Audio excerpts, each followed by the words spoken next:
And good afternoon. Welcome back to the Dr. James Show. I am Dr. James A. Smith Jr. And as always, I'm thrilled to be here. Hope everyone had a phenomenal weekend, long weekend, and that you are buckled up, ready for another Dr. James experience. One quick word from Rachel, who's not going to be with us today. She did say the Pyramid Club is open again. It has reopened with modified hours, I believe, from 8 a.m. to 3 p.m. So come on back. She says she misses everyone. Speaking of missing, Shannon, I've missed you. A week has gone by. Are you ready to do this again? I'm excited. And I'm loving the topic. Yeah, what about the topic is really resonating with you? I think mental health. I think we finally, with the current climate, have permission to be honest with ourselves and with others when we're struggling a little bit. So I think this is on point and very timely. So for me, I'm going to sop it up like some biscuits and some gravy, and I'm taking it all for myself. So if there happens to be anything left for the participants, you're more than welcome to have some. You want to give our folks out there their viewing orders? Yes. Participation orders? Yes, welcome back everyone who's joined us before in the past. If you're new, welcome. We're excited to have you. If you enjoy the show today, please invite a friend moving forward. We have two wonderful women who are going to share their experiences and their subject matter experts today, but we ask for your involvement as well. Ask your questions, share your comments. We're going to do our best to get your questions answered. Share your comments with our guests, and hopefully we're all better after this segment. So super excited. Welcome. Don't forget to participate, and let's do this hour. All right, here we go. Two phenomenal guests. We have Sabriya Dobbins and Lynn Del Gaudio. Sabriya is the president, owner, founder of Project Passport, and she'll be telling us about that shortly. And Lynn is an integrative health and mind style coach. Yes, welcome to the Dr. James Show. How are you today? Unmute. Doing good. Doing great. Amazing. Yeah. Sabriya, where are you? Where's home? I am in Raleigh, North Carolina right now. All right. Love it. And Lynn, where's home for you? I am not too far from Miss Sabriya. I am in Morrisville, North Carolina, just outside Raleigh. So we bringing down south up to the north today because we're in the Philly area. I love it. Let's begin our conversation because, like Shannon, I'm very, very, very curious about this topic. It's almost as if it's just landed on my radar screen. I've known about it, but of late I've been hearing more and more and more about it. But before we go there, how did you get here? How did you get on this journey? What moved you to say, I'm going to take up this cause? And let's go with Sabriya. Yeah, so I did not plan to be on this pathway for sure. I originally was the typical high school graduate, excited, wet behind the ears, ready to go to vet school. You know, everybody wants to be a veterinarian when they're growing up, right? And that rapidly changed throughout my college career because I ended up facing some severe anxiety, severe depression, to the point where I would look at myself in the mirror each day and question if I was even worth living. It was really hard for me. I remember having to go to mandatory counseling while in college because I had a severe nervous breakdown that my mom got concerned and called the police and everything. It was a whole thing. I had some really tough moments. I was an overachiever, 4.0 student throughout my college career. So everybody thought that I had it all together when little did they know I had nothing together. Wow. And that's when the journey kind of started of my mental health and me getting into this mental health thing. And I graduated with honors, valedictorian, still unhappy. Got a successful job in real estate, still unhappy. And I realized there was not a sacred space for people to deal with what was going on in here, right? Because everything starts with here. So there was nowhere for anybody in my companies when I was working with them. There was no one in school. It just was really hard. And so I finally realized that, you know what? it's time for me to do something. I'm going to create that space if it doesn't exist. I'm going to create that experience. And that's when I launched my company, Project Passport, for my mental empowerment retreats that I do now. And another moment happened, another turning point, actually late last year, beginning of this year. My brother experienced a psychotic break while in college. So we spent Christmas in the ER. Wow. And at that moment, me having to drop everything I had been working on and coming to support him, it reminded me of why the work I do is so critical. Because everybody's at any given point on a spectrum of mental health. Everybody thinks that, oh, well, he has that mental illness or no, anybody can have that point of a nervous breakdown or a psychotic break. And so now the work I do is focused on getting you before you get to that place. Wow, that's good. Dealing with my brother's situation, it was just like a reinforcement and a reminder of why I do the work that I do and why it's critical. So those were kind of my turning points. And I'm looking forward to finding out more about the work that you do. Lynn, how about you? How did you get here? What was your journey? What's your journey been about getting to this space right now?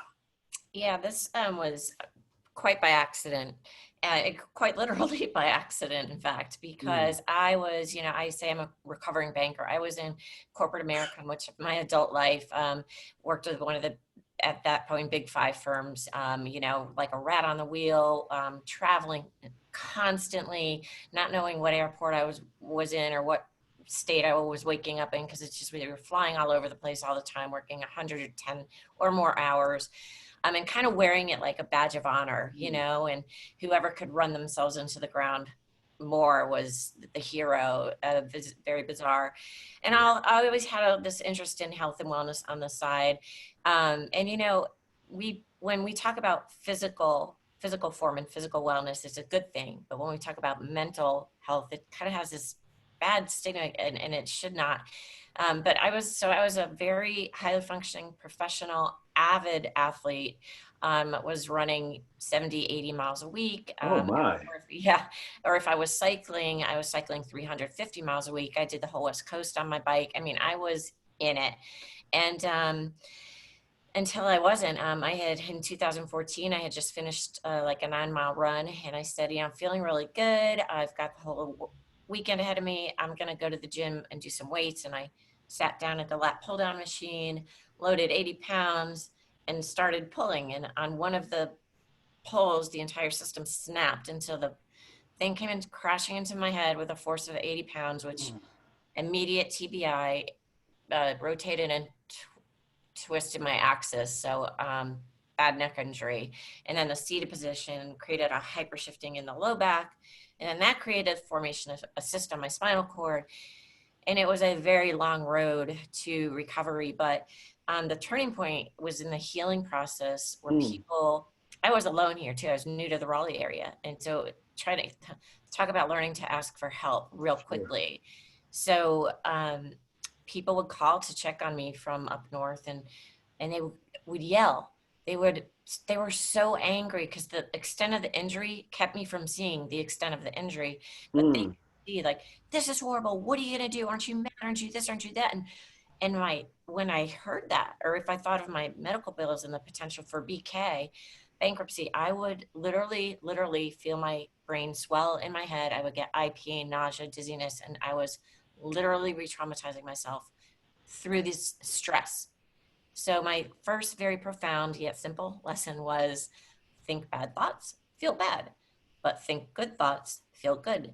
And then I realized I don't have to wait for bad thoughts to replace them. I can just select what I want to think about. Right. I can. And so it sent me on this journey that over time sent me to a state of bliss and purpose and just flowing in my flow as if, and it made me realize, wow, this is how we're supposed to live, but very few of us do. And when I learned 2 years into the process, all the neuroscience behind why all these things were working so profoundly for me just by listening to my body's response, then I knew I've got to help people. So that was my transition. I left corporate America, and now this is my mission is to help people, like we said earlier, to create a better mind style, because the manner in which, in the practice of how we think, is what I refer to as the mind style that really informs how we're going to show up and experience our life. With that said, thank you. With that said, Sabriya, how are you doing that? I know you do with Project Passport, retreats, and then a pandemic. You had to pivot. So how are you living this mission from a distance? And just talk us through some of the daily experiences you have working with your clients and customers. Yes. So it's funny.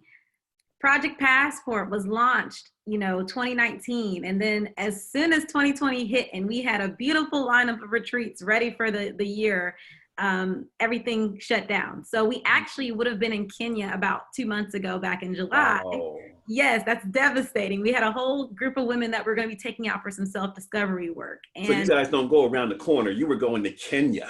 yes, we were going places. We had Iceland on the agenda, Croatia. I mean, we were going places, and each location had a tie to a mental well-being focus. So whether we were going in Kenya for self-discovery, whether we were going to Iceland for learning to quell your fears and think bigger, whether we're going to Croatia to open the adventure in you, we had a different place for a different focus of your well-being in your life.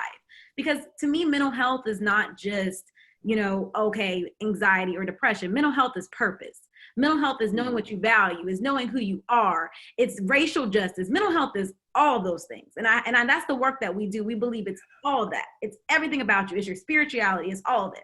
So we actually ended up having to take a hiatus. I had to take a step back because I was like, oh gosh, everything I ever put together is falling apart. And no, give us more of that, because you're moving through that pain too quickly. What was that like, having to cancel that trip, airline tickets, hotels, rebooking? I mean, take us through it. It was a painstaking process. I'm gonna be honest with you. My mental health really suffered during that time, because imagine spending an entire year building a model based on these wellness travel retreats of going to these different places. And now the whole world, because of a pandemic, is telling you can't do anything, you can't go anywhere. So I went to a place where, I'm not gonna lie, I was crying daily. I was in a place where my fiance was having to talk me through, should I even continue? Should I just let this thing go? Maybe in my head, I'm thinking, dang, maybe this was stupid. Maybe I was wrong all along. Maybe this isn't what I should be doing, And I really went down that really dark path of kind of, am I even doing what I'm supposed to be doing anymore? Wow. And it got to a point where I couldn't really get on calls with people. I would get into this place of just getting really depressed and frustrated. So I didn't even want to talk to people, to be honest with you. And I felt bad because I canceled a lot of meetings on people, because I was just in a really, hard, dark place for me. And I ended up talking to one lady, and she said to me, she was like, Sabriya, why don't you just take a hiatus, take some time off? And I'm like, okay, well, what's that going to do for me? I'm like, time off? What is that going to do? At this point, it's already screwed up. I need to be on so I can fix it. And so I ended up, going ahead, and I went on and just took the time off. And it was the best thing I could have ever done for myself. I call it the healthy hiatus. And the reason why was because I was able to go back into me, pull myself back into me, and say, Sabriya, how long are you going to stay there? That's what I asked myself. How long are you going to stay there? How long is that going to work for you? And I mean, I literally looked at myself in the mirror saying, what, are you going to just let this whole thing you built and put together with your team go to nothing? Are you going to find a way to pivot from this? And now we're in a place where we're one of the only companies in the entire US, or probably world, that is holding mental empowerment retreats in the way that we're doing it. So we ended up taking the Blitz style experience we would have created physically and made it virtual. And so what we do now is our retreats are hands-on Blitz style activities. So for every given topic, whether it's stress management, intentional productivity, racial justice, we do several interactive activities within that topic. So people are getting different tools thrown at them into their toolkit of mental health and well-being, boom, boom. And we're changing every couple of minutes, or every 10 to 15 minutes or so, changing that. So if you don't like that activity, don't worry, because 10 minutes later, we're doing something else. Nice. And that is the style that we're doing. It's very unique to our company. No one else really does that model in our industry the way that we do it. And it's totally changed how our clients receive mental well-being. It's made mental well-being experimental and not a process of being taught at and told at. You're being experimenting. You're in it. You have to do the work. I'm going to show you how to do it. I'm going to tell you why it's important. I'm going to explain why it matters. And then you're going to do it. And then we're going to talk about it. And that's how all of our retreat models work. So I love it. It's the absolute best thing that could have ever happened to us, because now we're in a place where we're not only holding virtual retreats for company clients and women that we serve, but we're also going to have the physical in person in the future again, where we'll have both models going. So an excellent example of living what you give. Yes, living what I give. And thank you for being vulnerable and candid and sharing that mental health situations are not, what word am I looking for? They don't discriminate. They don't. They don't discriminate. Lynn, how about you? What are you doing these days, and how are you living your mission? Yeah, I empathize with Sabriya, and I think I met you right around that time too. And I had really gone gung ho with LD Consulting last year, and finally had, my book came out last year, and I finally had, yes, March, April, May, June, calendar full, and then erased. Right. So I had a pivot, and it was just around that time that I had thought about doing a summit with these experts all around the world. And we were going to do one on immunity. We weren't really sure, but then COVID hit and we said, okay, that's it. We're doing that, because really people need to build their immune system to get through this. And then we decided, so I've been working on these summits. I'm still doing my coaching. I've got one-on-one. I've got a number of group coaching programs. I promote my book. I talk to people with TBI and other injuries. I have what I refer to as my 6 impact imperatives, which I'll get to in a moment. Mm-hmm. But the summits are really for everyone. So the one I just finished was immunity. We're launching another in a couple weeks on, it's called Blessed and De-Stressed. And again, speakers from all over the world. The next one's going to be on PTSD, anxiety, depression. We're going to do one on kids. So any number of topics, and we view the topics from a holistic, wide variety of lenses. Sure. Some traditional approaches, some never maybe thought of. So those are kind of things I'm doing. But I look at in my work, I always start here. I always start with the mind. Where is your mindset, and what do we need to shift? And I've got so many strategies, but the things that became very important to me in my journey were awareness, because some people don't even know that they're suffering from stress until there's a physical manifestation in the body. That became very important, and how to gain that awareness and maintain that awareness. Appreciation was, I can't even overstate the importance of being in a state of appreciation, because you cannot be in a place of growth and healing when you are in the amygdala, and we're all in these days. You can only be in one region of the brain at one time. I didn't know why that was so important at the time. Curiosity, incredibly important, and emotion, and being able to align an emotion with your intention of, hey, I want to be this in my future. It's one thing to say affirmations, but if you can't believe it in your body and when you can align an emotion with that intention, you're sending a signal to your body as if it's already happened. And of course, commitment. Those are my impact imperatives. But my thing is when you start to evaluate the manner in which you think and the stories that you tell yourself, and you really look at that the known self or personality versus the true self, and you start to strip away all those lies. I refer to it as those thoughts, those toxic thoughts are really just clouds that are kind of around that ever-present sun that is your soul, that's your spirit. And when you can close the gap between that known personality self and that true core essence of who you came here to be, that is where the power is, and that is where your purpose is. And it's so freeing to get to that space. So that's what I'm all about. This is for both of you or either of you. How does one know?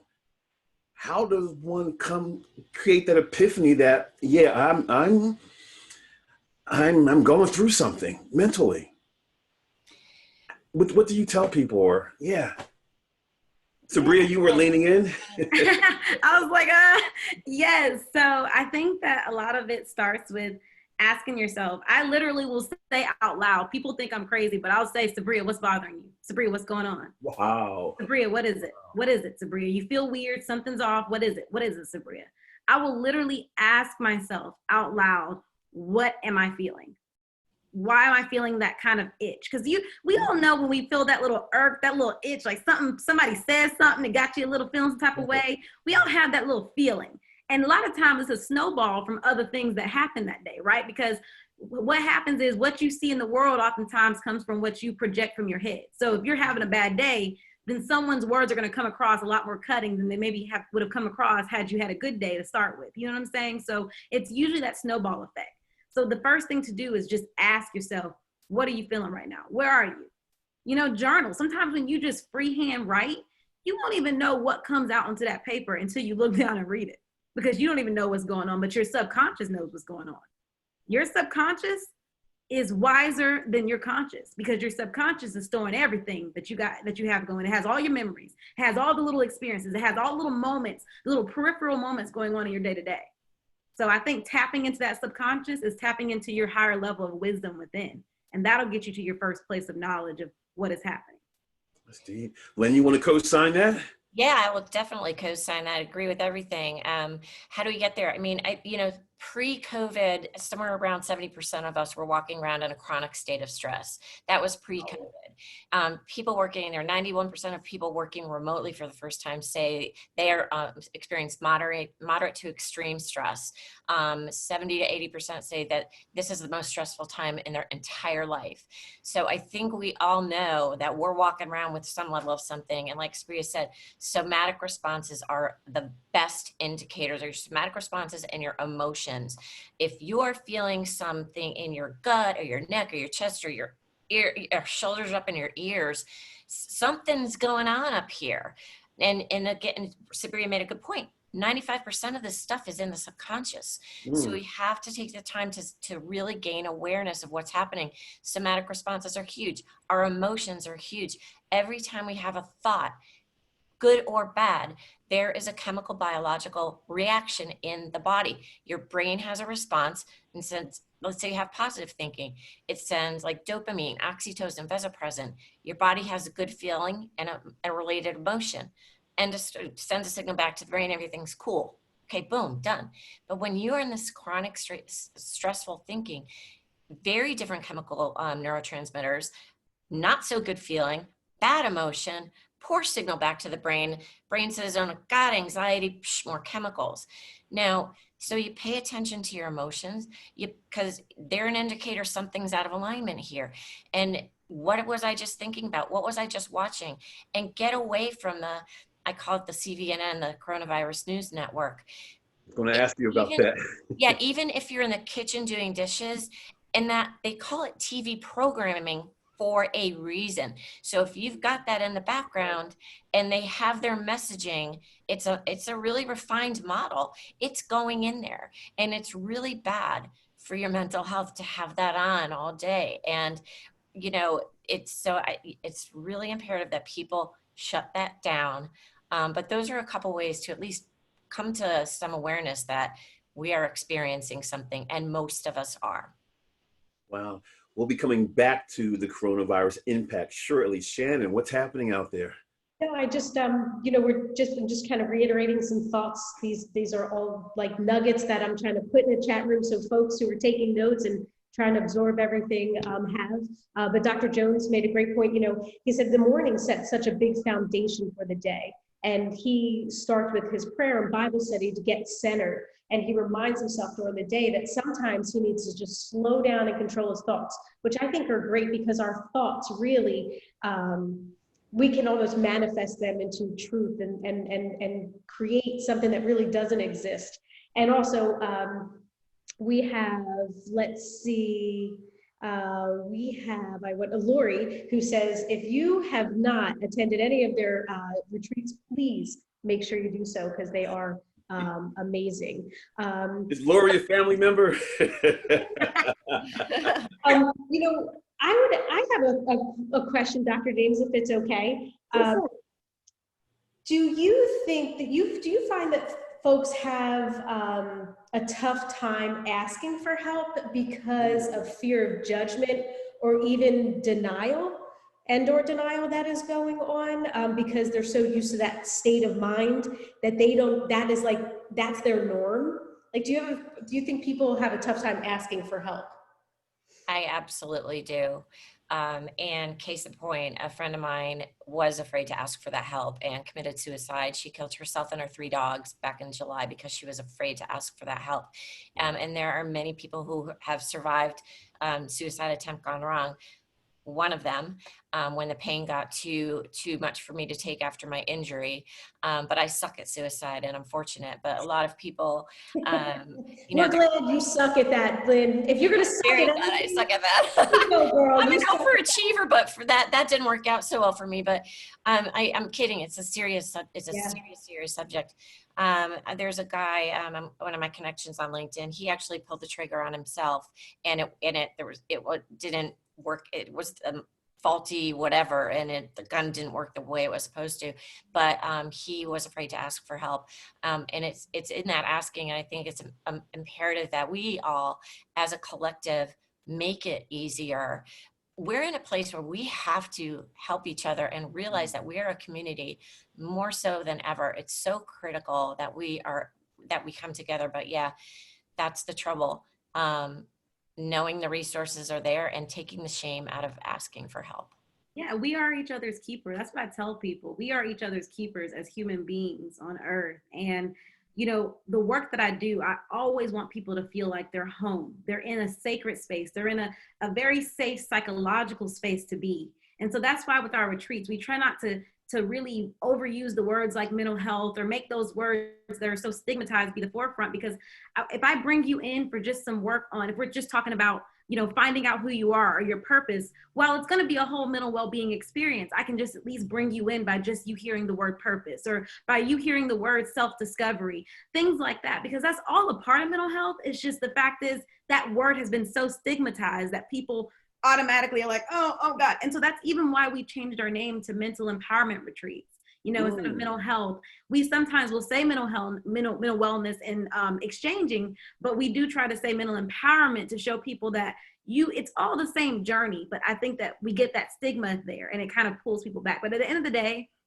we need to make sure that we're supporting one another and providing that open lane. Nobody's better than anybody. No one has life figured out. I don't care what degree you have. I don't care what expertise you have. No one has this thing called life figured out. So I always tell people that we are all trying to figure out this thing together. And if we can move back into that space and continue to remember that, and remember that it's okay that you don't got it together today, because last week I didn't have it together either. You know what I'm saying? Just everybody being on the same page and owning that.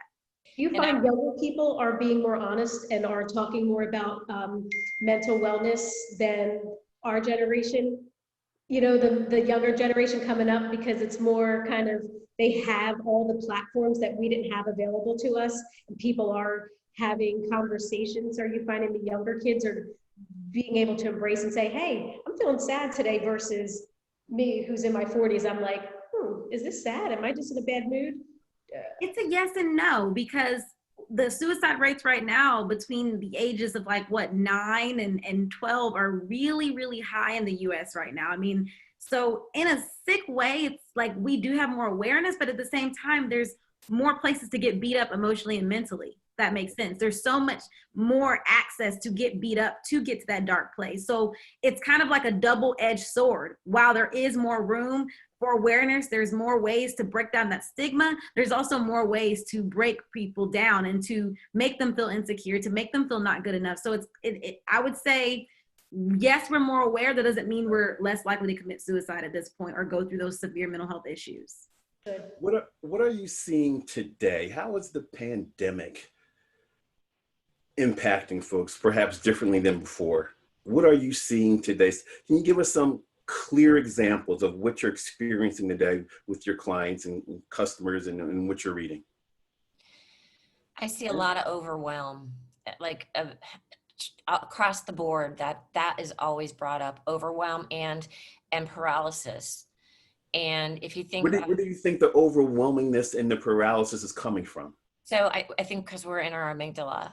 And so when we are in those regions of the brain where there's fear. Okay, so normally we will have one threat at a time.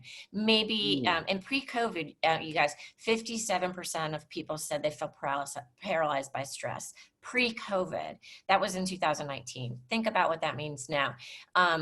But you typically will have, stress comes from a perceived threat. And typically there's maybe one perceived threat, maybe two, maybe the stock market plummeted and we're thinking, oh my God, I'm losing all my 401k. Maybe you have a kid, there's something going around at the school and you're thinking, oh my gosh, she's going to bring it home. Maybe you see a natural disaster, on TV, another mass shooting, right? But there's typically one at a time. Right now, we are having multiple threats constantly attacking us every single day at a rate and to a proportion that we are not used to. Quite literally, it's too much for our brains to process. We are in the place of fear in our amygdala. That's fight, flight, or freeze. We can't fight it. We can't flee it. What's left? I mean, it's almost like we're the dead animal just waiting for it to pass. And it makes it very difficult for people to get things done. Little things like, and it's if you have to just to make your bed in the morning, create some small routine. But the overwhelm and the fear, there's so much fear out there. And, but there's also so much goodness occurring in the world as well. So I work a lot on tips and how to keep stress down. I mean, stress, Sabriya mentioned suicide, heart attacks, unnecessary heart attacks going up and heart conditions. And there's so many, all these things, all disease comes from stress, some sort of stress to the mind and body. And if we need to focus on anything, it is reducing and managing our stress levels, right? It's dangerous. Absolutely. But doable. Thank you. This is very, very good stuff. Sabriya, how about you? What are you seeing? I'm getting a lot of people that are going back to the drawing board, reassessing their purpose. I mean, that right there is our single most popular retreat that we're having with especially our women clients that we're serving, and our companies are wanting to help people kind of reconnect with why anything even matters anymore, right? Because, we're in the middle of a pandemic, so people are kind of at this point of like, well, dang, should I even try at this point if we're all going to get it and possibly die? I mean, that's really the mindset of a lot of people right now. And so just pulling them back to, wow, there's still work to be done here. There's still things that you can do here. So I try really hard to help people think about life as a moment by moment thing. Right now, you can only do what you can do in this moment. And we're doing the best that we can with the resources that we have in front of us. I tell people all the time, you are doing the best you can with what you have, right? So, the purpose work I've been doing is just helping people figure out, what is it that you value? What do you value? How does that tie into the work that you do? Even the daily tasks, simple things like sending emails, billing. How can you still tie your values and your greater whys and the things that are important to you with the little things you do in a day-to-day, so that you can at least find purpose in the small moments? It's not always about some grand, the clouds open, the angels come, and purpose, purpose. It's not like that, and it's okay. But just understanding that purpose is the little moments just as much as the big moments. So that's been very popular. And we're both like so into empowerment, and I like my very last client I just had came to me, like you're saying, felt like her life had no meaning and nobody would care. And I get that a lot. And I don't care if you've got a high school degree or a 10,000 degrees or whatever. We all have a unique purpose in this world. We all have a unique epic, something unique to share. And that's our gift to this world. And to express it is really the goal. I just lost my train of thought. I got so excited, but I'll chime in when I remember it. Okay. All right. I'm going to be vulnerable even more right now. Lynn, when you said the word overwhelming, it's a word I've been sharing a lot. Typically people say, how you doing? How you doing, Jim? I'm doing great. I woke up this morning. God has given me another opportunity to do what I do. If I'm not saying that, I hear myself saying, I'm overwhelmed. I'm working on myriad projects. It seems like I'm in more meetings now than I was before because of this thing called Zoom. I have international clients that are 11 and 12 hours time difference. So I'm speaking sometimes at 11 and 12 o'clock at night. What advice would you have for an overwhelmed entrepreneur? Well, if you have a little time to meditate, do it 10 minutes. If you don't have a lot, do it 20. Okay. Meditation is, I mean, you have to, and I used to have a team in California. Every hour on the hour was 5 minutes to get away from the computer screen, reset this. You're going to be far more productive when you do. And if you can only take 2 minutes at the top of the hour, do it. But you have to calm the mind. Listen, after my injury, when my brain, when I started having bad quality thinking, I literally felt my brain swell. There are reactions that create physical responses in the body, and it makes it really hard. You get that brain fog.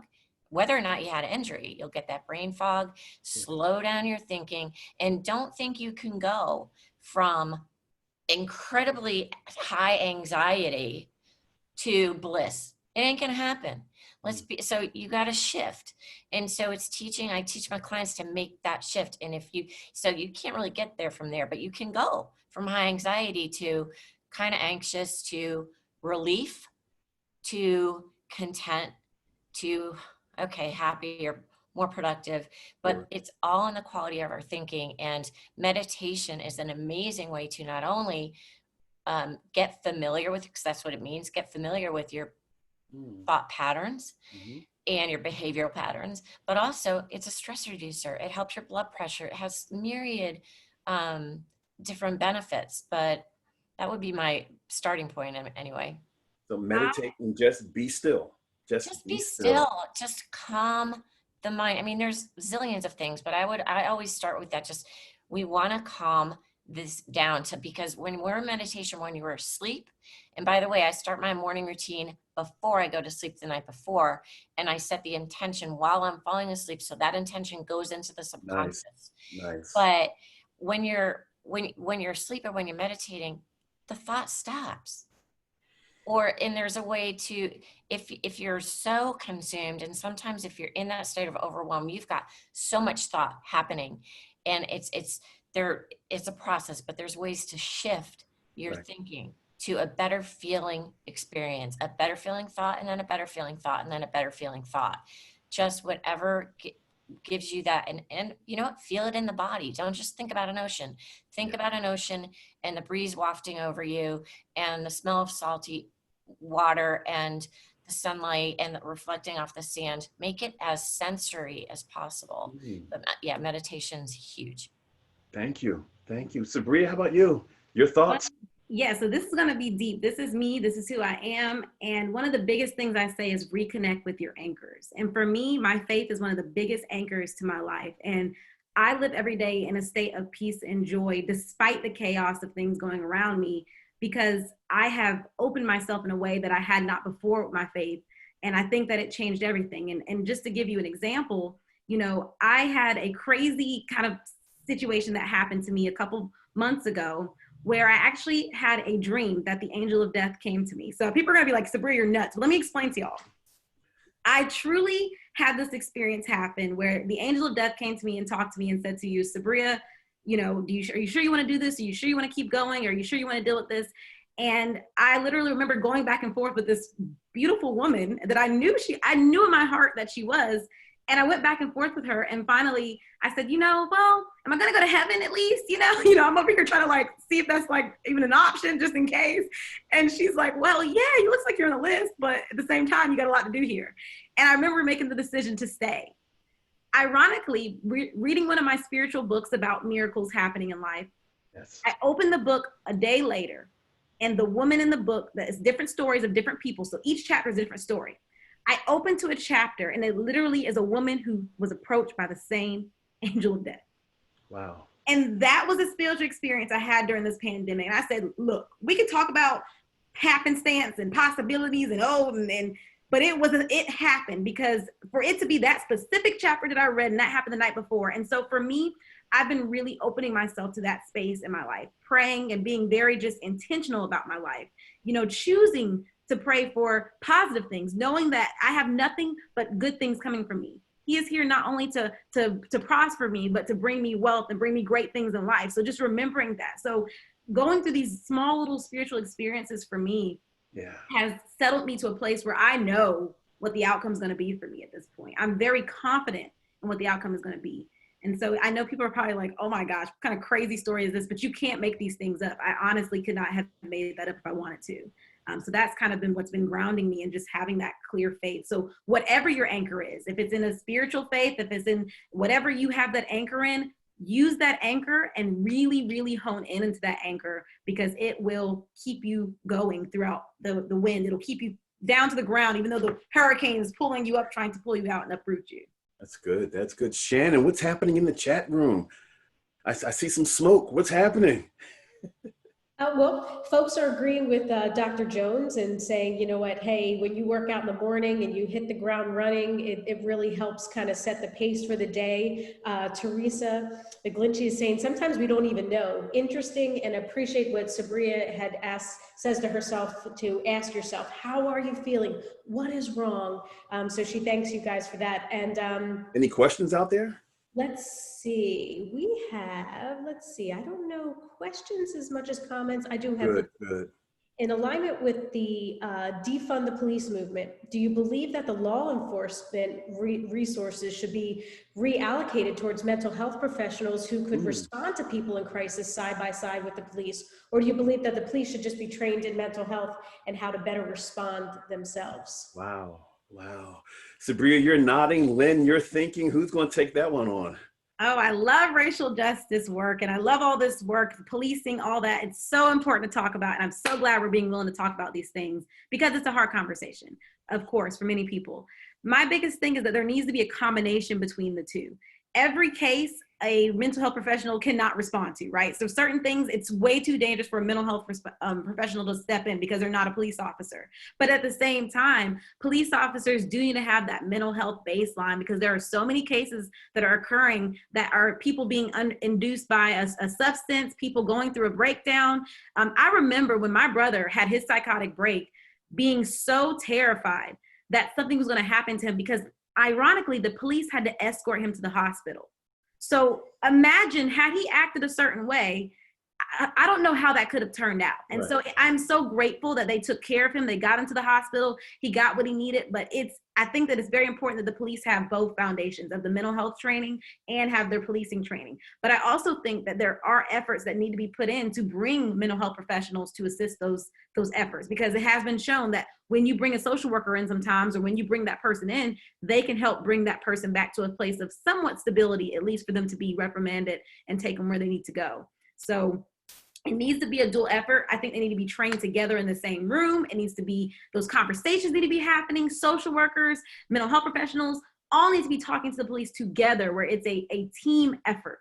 Because at the end of the day, I think people get defund the police confused with just take away their salaries and throw the money God knows where. No, that's not what needs to be done. They're saying if there are funds that go to the police, what are these funds going for, and what are they doing? And let's figure out how to reallocate those funds that will still contribute to a positive person-police relationship.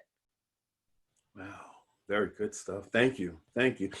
Lynn, tell us a little bit about your book. You said it just came out last year. Yeah. Bring us home. What steps, what tips do you offer? I'm sure we need to buy it, but some of the key core principles of the book. Yeah, so it's the true account of my injury and then the healing process through that injury that took me to my place of purpose and bliss, through some pain, of course, here and there. So I outline really practical tools and strategies, those that I intuitively developed on my own just by listening to my body and getting really in tune with it. And I was fortunate because I was hypersensitive. All I had really at the time was I had no stimulation whatsoever, none for weeks. No light, no sound, no music, no phone, no TV, nothing. So I was literally alone with my thoughts. Wow. So I had a hypersensitivity to what was happening in my body every time I had a stressful event enter my field. So first, awareness was big, number one, and I went through the impact imperatives earlier, so I won't rehash those, but in awareness through meditation, through somatic responses, and through our emotions. I talk about how to shift your negative thinking, how to replace it, how to just select good feeling thoughts. How difficult was it for you to write it? Because you had to relive that experience. Yeah. It was hard at times. I'm not going to lie. It was really hard at times. I tried at first to write this book, and I was going to use my story to make it kind of this corporate-y, how to help people be more productive. And it was a struggle, man. And my editor said, no, this part's really good. The rest, crap. You're going to do your story. Just do your story. And then it flowed. But it was still very hard because I had to go back to those journals and reread all the pain. And I was, like I said, highly functioning individual, athlete. And then I was at about 5 to 10% capacity, feeling like I was 85 years old and not wanting to live because the pain got so bad. So reliving, I would cry sometimes. It was like I was reading somebody else's story and remembering that when they 6 months into the process, when they finally tried to send me back to work, I didn't even know how to do my own job, and trying to navigate those waters and doing this. So I think the only thing that got me through was these tools that I was developing for myself. And, but it was very difficult. I'm not gonna lie, it was very difficult. And I remember someone saying to me, I can't believe you did this on your own. And I just started to weep, because when you're going through it, you just go through it. And it's not until I read my story back and I went, my God, like by the grace of God, here am I, because I don't know how I got through it. I honestly don't, but I tried to use every single tool that I could remember, and charts and graphs, and to help others. It's such a simple process. And I don't want this to be a shelf help book. I call it shelf help book. Shelf help, that's good. Yeah, Hashtag stealing it. yeah, because people read something they cognitively understand. But I think the piece that's missing is it needs to be experiential. This is why Sabriya is so good at what she does. It has to be experiential, and people don't make changes based on what they know. They make changes based on how it feels. So I'm hoping that that's what I'm also offering in my book, Altered on Impact, out on Amazon. I was getting ready to ask you, Lynn, how can we get a copy of the book? Where can we go? It's on Amazon. It's out there. It's on IndieBound, Barnes and Noble, but Amazon is primarily the place to get it. It's called Altered on Impact. It's paper book, ebook, hardcover. Good stuff. And on my website, LynnDelGaudio.com. All right, we'll put that in the chat room.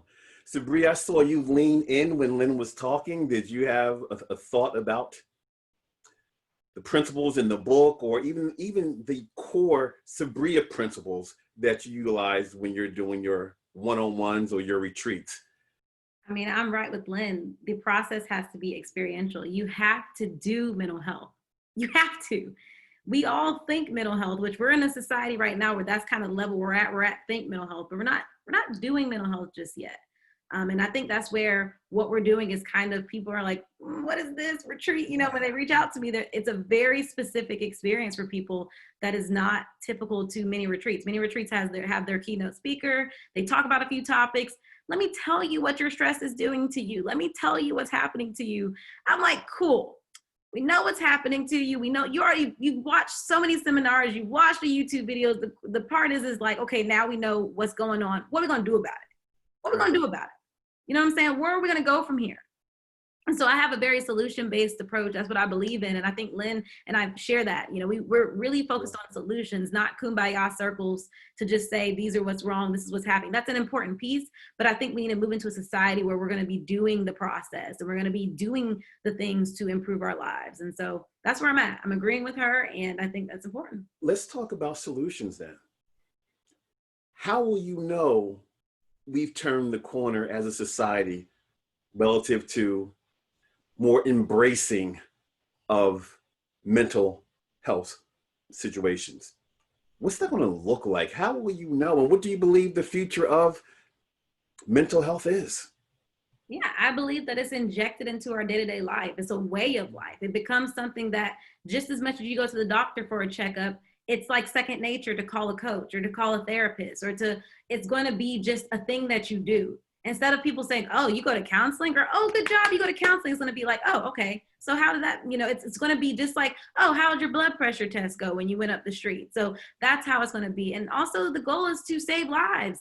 We don't want more people committing suicide. We want these numbers to go down. I mean, for me, it's personal. I want to see it happen less. I've seen too many parents of young college people with in high school kids, of these young children where they have a whole life ahead of them and they're feeling like their life is not worth living.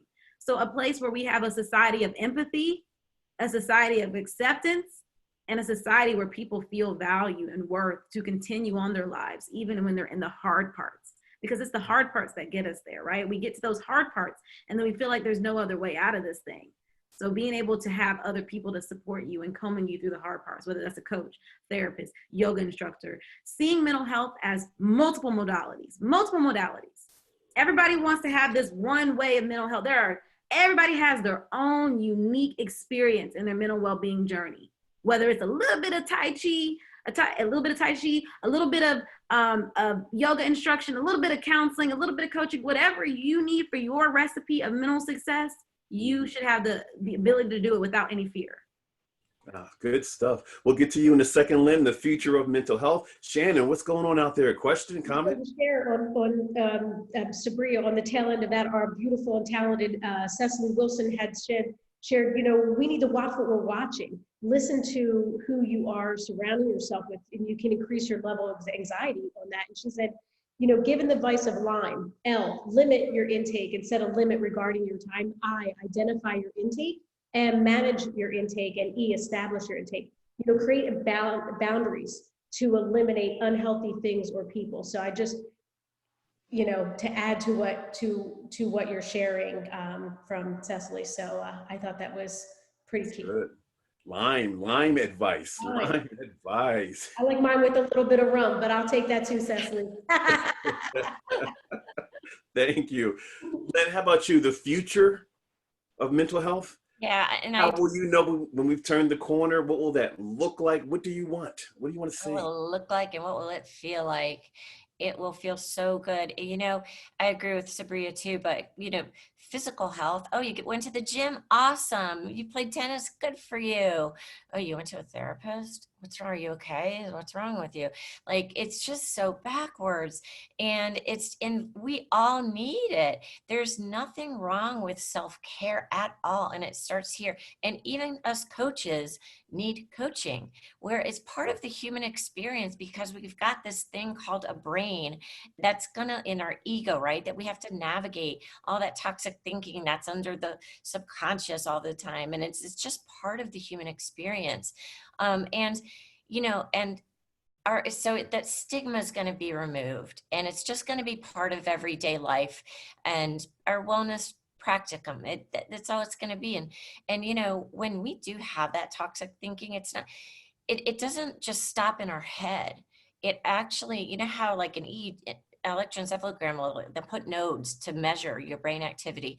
Magnetoelectric encephalograms, they measure from outside. So that means your thoughts literally are broadcast out into the world. And so there's like this collective consciousness, right? And we have to take care of that, each and every one of us. So the stigma will be removed, and there's going to be, back to the defunding police, we're going to see more people dedicating their lives to mental well-being, because just sheer need is going to be so dramatic. I have one more for you. Sabriya, I know you're a speaker. You love the microphone. And Lynn, I trust that you like the microphone too. I want you to pretend that you're finishing a keynote on mental health. I mean, you are on a roll. You have 1 minute to bring it in.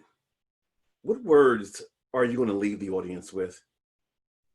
What words are you going to inspire, encourage? I want you to pretend right now you're at that keynote. and you have thousands of people in the audience watching you right now. I'd like for both of you, 60 seconds or less, bring this plane home, inspire, push, encourage, inform. Lynn, why don't you go first? Okay, I would say, listen, don't let those toxic thoughts that are the clouds, they're just the clouds that are surrounding that ever-present soul that is your sun. Let it shine, because you are epic, you are worthy, you are here for a reason. God is within you, and you are here to let that spirit shine. If you've ever been in front of somebody who you say to yourself, oh my God, I feel so powerful, they make me feel so powerful, it's because you are. No one can bring that out of you that's not already within you. So believe in yourself. And if you don't believe in yourself, find somebody who believes in you more than you do, like us. We want everybody to find their own truth and let it shine like a lighthouse overlooking, letting that ship come in. That's what we're all here for. And I wish that, I don't care what degree you have, I don't care. You know, I hate when people say, you can't talk about leadership because you're not a leader. That's bull. We are all leaders, and we all have something to show this world. I mean, that's how I bring it in, because it's the darn truth. All right. Oh, I love it. Sabriya, here's the baton. Bring us home. Yes. Someone once told me, you don't die. What is it? You die once. You live every day. So on this journey, you are living, you are doing the process of your life. We are the sole architects of our lives, and we design the outcomes. Every single day, we create outcomes that we want for ourselves. We are what we fruition in our minds. We are what we say with our mouths. So you need to walk into a space of proudness of who you are. You need to walk into a space of becoming a tribe to others. You need to be home to the world. The world should feel home to you. You should feel home to the world. Mental health is the core of our society. Without that, you ain't got nothing. That's where I leave it. Sabriya, Lynn, wow. Wow. Thank you. We're going to have to bring you back. You know that, right? It'd be an honor. It's been fun. Right. Ladies and gentlemen, I heard self-care. I heard pride. I heard eliminate the stories. I heard believe in yourself. Find someone to believe in you.